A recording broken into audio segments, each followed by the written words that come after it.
গুড় গুড় দেখেন গুড় রস থেকে প্রতিদিন তো গুড় বানানোর কথা বলি।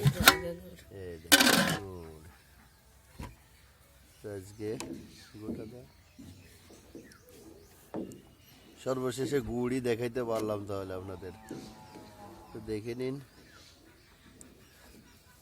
আগের দিন তৈরি করা যে গুড়